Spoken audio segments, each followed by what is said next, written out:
Hello বন্ধুরা, আমি ফিরোজ কবির আশিক আর আপনারা আমাকে দেখছেন আমার পার্সোনাল চ্যানেল ফিরোজ কবির আশিক থেকে। জানি অনেকদিন যাবত ভিডিও দিতে পারিনি, নানান ব্যস্ততার কারণে আসলে ভিডিও দেওয়া হয়নি। তবে আজকের ভিডিওটা কিন্তু খুবই গুরুত্বপূর্ণ। আর আজকে আমি কথা বলবো কিভাবে আপনি ফ্রিল্যান্সিং করতে পারেন। আগে জানবো ফ্রিল্যান্সিং কি, কেন করবেন, তারপর আমরা লাস্টে জানবো ফ্রিল্যান্সিং কিভাবে আপনি করতে পারেন।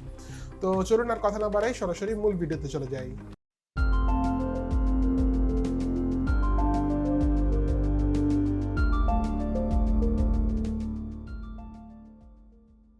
তো বন্ধুরা, ফ্রিল্যান্সিং কি তা জানার আগে ছোট্ট করে একটু আমার পরিচয় দিয়ে নিই। যারা প্রথমবারের মতন আমাকে দেখতেছেন, আমি একজন মোশন ডিজাইনার, কাজ করতেছি 2017 থেকে ফ্রিল্যান্সার হিসেবে লোকাল মার্কেটে। আর আফটার কোভিড হচ্ছে আমি 2020 অক্টোবর থেকে হচ্ছে আপওয়াকে কাজ করা শুরু করি। তো এই 5-6 মাস যা কাজ করা হয়েছে তার মধ্যে অলরেডি আমার $1000 আর্নিং হয়ে গেছে। এবং আমাদের যে টপ রেটেড ফ্রিল্যান্সার হওয়ার জন্য যা যা ক্রাইটেরিয়া দরকার সবই আমার ফিল আপ হয়ে গেছে। বাট ওরা রাইজিং ট্যালেন্ট আর টপ রেটেডের মাঝখানে 16 উইক বা 4 মাস হচ্ছে টাইম দেয়। তো আমার ওই টাইমের আগে সব ক্রাইটেরিয়া কমপ্লিট, বাট ওরা হচ্ছে 4 মাসের আগে ওটা দিবে না। সো আমি আশা রাখতেছি এই মাসের শেষে বা নেক্সট মান্থের শুরুতে আমি টপ রেটেড পেয়ে যাবো। সো আমার যতটুকু এক্সপিরিয়েন্স আছে ওইটুকুর আলোকে আমি হচ্ছে আপনাদেরকে একটা আইডিয়া দেওয়ার জন্য আজকে ভিডিওটা বানাচ্ছি। আর ভিডিও শেষে কিন্তু খুবই গুরুত্বপূর্ণ কিছু ঘোষণা আছে, সো ভিডিওটা আপনারা পুরোটা দেখবেন। তো প্রথমে আসি যে ফ্রিল্যান্সিং কি। ফ্রিল্যান্সিং এর বাংলা অর্থ হচ্ছে যে মুক্ত পেশা। সো বিষয়টা কেমন? বিষয়টা হচ্ছে যে আপনি ধরেন জব করলে যে আপনার নির্দিষ্ট মান্থলি একটা স্যালারি পান, ফ্রিল্যান্সিং এর ক্ষেত্রে বিষয়টা এমন না। ফ্রিল্যান্সিং হচ্ছে আপনি প্রত্যেকটা কাজের জন্য আপনি প্রত্যেকটা ক্লায়েন্টের সাথে আলাদা একটা অ্যামাউন্ট কন্ট্রাক্ট করবেন। সো আপনি যত বেশি কাজ করতে পারবেন তত বেশি আর্নিং করতে পারবেন। আর যদি কোনো মাসে কোনো কাজই না করতে পারেন সেক্ষেত্রে আপনি কোনো আর্নিংই করবেন না। সো এখানে একটু গ্যারান্টি নিয়ে একটু প্রবলেম আছে, মানে ওরকম গ্যারান্টি নেই জবের। তবে আবার অনেক স্বাধীনতা আছে। যেমন আপনি জবের ক্ষেত্রে 9 to 5 আপনার একটা নির্দিষ্ট টাইম ওখানে উপস্থিত থাকতে হয়, রাস্তায় জ্যাম জট ফেস করতে হয়, বসের কথা শুনতে হয়। ফ্রিল্যান্সিং এর ক্ষেত্রে ওইসব কিছুই আপনার করতে হবে না। আপনি নিজের বস, আপনার মন চাইলে আপনি কাজ করলেন, না হলে করলেন না। এদিকে যদি আপনার ভালো স্কিল থাকে তাহলে কিন্তু আপনি দেখা যাবে একটা জবের চাইতে ফ্রিল্যান্সিং আপনি বেশি আর্নিং করতে পারবেন কম পরিশ্রম করে।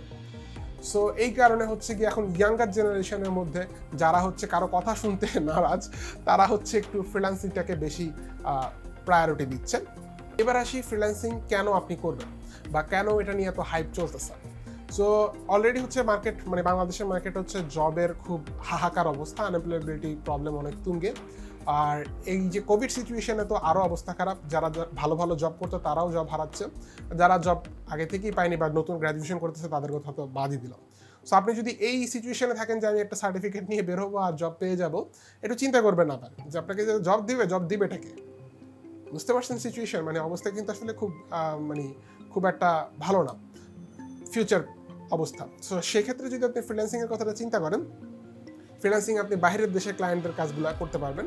সো সেক্ষেত্রে ওদের কিন্তু ফিনান্সিয়াল কন্ডিশনটা অ্যাটলিস্ট আমাদের দেশের তুলনায় বেটার। সো ওখান থেকে আপনি ডলারে আর্নিং করবেন, মোটামুটি আপনার আর্নিংটা বেটার হবে। আর জবের আশায় আপনাকে বসেও থাকতে হবে না। প্লাস এখানে আবার একটু ফ্রিল্যান্সিং একটু মিসকনসেপশন ক্রিয়েট হয়। অনেকে চিন্তা করে ফ্রিল্যান্সিং মানে শুধু অনলাইনে ফ্রিল্যান্সিং। না, ফ্রিল্যান্সিং কিন্তু আপনি লোকাল মার্কেটেও করতে পারবেন। আমি দীর্ঘদিন যাবত করছি, অনেকেই করে, আমাদের মার্কেটে অনেকেই আছে লোকাল যারা ফ্রিল্যান্সার হিসেবে কাজ করেন, নিজের কোনো কোম্পানিও নাই, কোনো জবও করে না, যারা হচ্ছে পরিচিতর মাধ্যমে কাজ আসতে কাজ করে দিয়ে দিচ্ছে। এভাবে কিন্তু অনেক কাজ করে, অনেকেই করে। আর এখানে আরেকটা টপিক চলে আসে, আউটসোর্সিং কি। এটা আবার অনেকেই কনসেপশন গুলা ফেলায়। আউটসোর্সিং হচ্ছে যখন আমার কোনো কাজ, ধরেন আমার অনেক বেশি কাজ হয়ে গেছে, আমি আমার কাজের একটা অংশ আমি আউট করে দিলাম, অন্য কাউকে দিয়ে করায় নিলাম, তখন সেটাকে আমরা আউটসোর্সিং বলি। মানে এভাবে আপনি বলতে পারেন যে আপনার ফ্রিল্যান্সিং মার্কেট প্লেসে যারা ক্লায়েন্ট আছে ওরা কিন্তু অনেকেই হচ্ছে আউটসোর্স করে। ওটা ওদের নিজেদের কোম্পানির কাজ না, হয়তো বা ও যে কোম্পানিতে জব করতেছে সেখান থেকে ও কাজগুলো পাচ্ছে, কিন্তু একটু বেশি হয়ে যাচ্ছে দেখে কিছু কাজ ওরা ফ্রিল্যান্সিং মার্কেট প্লেসে দিয়ে দিচ্ছে। অনেকে কিন্তু এরকম করে বাইরে। আবার কারো থাকে নিজের কোম্পানির কাজ করাইতেছে, সেইটাও করায়। অথবা অনেক এজেন্সি থাকে, বাইরের অনেক এজেন্সি কিন্তু ফ্রিল্যান্সারদেরকে দিয়ে কাজ করায় না। বাংলাদেশ, পাকিস্তান, ইন্ডিয়া থেকে অনেকে ফ্রিল্যান্সার হিসেবে কাজ করে বাইরের কান্ট্রিগুলোর জন্য, বাইরের কান্ট্রির এজেন্সিগুলোর জন্য। অনেকে আবার রিমোট জবেও হায়ার করে। রিমোট জব হচ্ছে যে মান্থলি স্যালারি, কিন্তু আপনার ঘরে বসে কাজ, কোথাও অফিস যাওয়া লাগবে না। সো এটাও এটা আসলে ঠিক ফ্রিল্যান্সিংয়ের মধ্যে পড়ে না রিমোট জবটা, তবে এটাও একটা মানে অনলাইন আর্নিংয়ের এটাও একটা সোর্স। তো এটা হচ্ছে আমি মোটামুটি তাহলে আপনাদেরকে remote job, freelancing and outsourcing সম্পর্কে আশা রাখি একটা ক্লিয়ার ধারণা দিতে পারছি।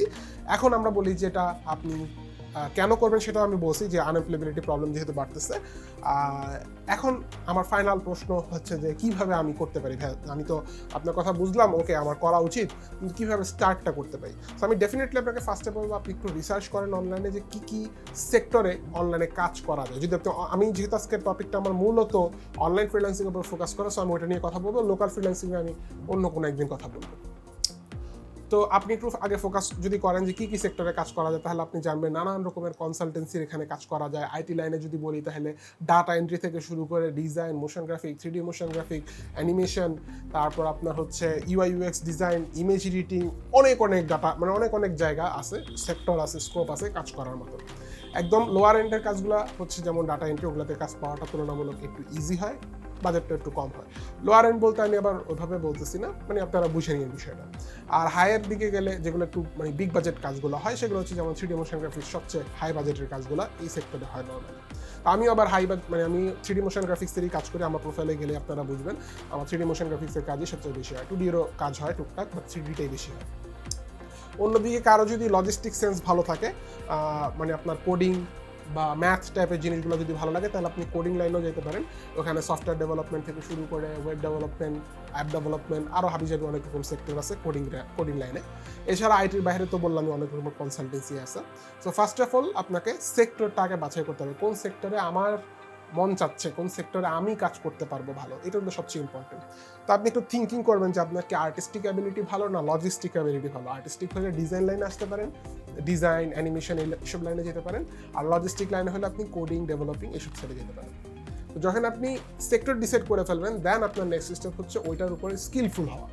আমরা যেটা করি আমাদের দেশের নাগরিকরা, ওরা হচ্ছে ভেড়ার পালের মতন, সবাই বড় ভাইয়ের ভিডিও দেখে শুনছে মাসে $1000 ইনকাম করো, সবাই ভেড়ার পালের মতন গিয়ে অ্যাকাউন্ট খুলে বসে থাকবে, কাজ পাবে না, তারপরে গিয়ে কুচ্ছা রটানো শুরু করবে। আরে দূর, এগুলো ফালতু কথা, অনলাইন থেকে $1 ইনকাম করা যায় না। আমি নিজেও এটার মধ্যে দিয়ে গেছি। আমিও ক্যারিয়ারের শুরুর দিকে প্রথমেই অ্যাকাউন্ট খুলছিলাম, কোনো কাজে দেয় নেই, কারণ এখন এসে বুঝতেছি যে ওই সময় আমার স্কিল ছিল না, দ্যাটস ওয়াই আমি তখন কাজ পাইনি। এখন কিন্তু আমি যখন মোটামুটি একটা ট্রেন আপ করে লোকাল মার্কেটে ট্রেন আপ হয়ে গেছে, আমার ঝালাই হয়ে গেছে কাজটা, এখন যখন আমি ঢুকছি এখন কিন্তু ভালোই সাকসেস পাচ্ছি ধাপা আমার হয়তো বা এই মাসে যেটা বললাম আমি টপ রেটেড আমার চলে আসবে। সো আমি ভালো একটা সাকসেস রেট দেখতে পারতেছি এখন।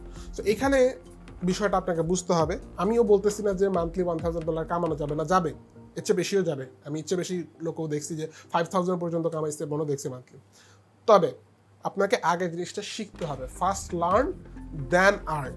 মানুষ তো এভাবে চিন্তা করে যে ধুর, কিসে শিখা, কিসে কি অ্যাকাউন্ট খুলছি, এখন এটাকে কারিগরি টাকা আসা উচিত না।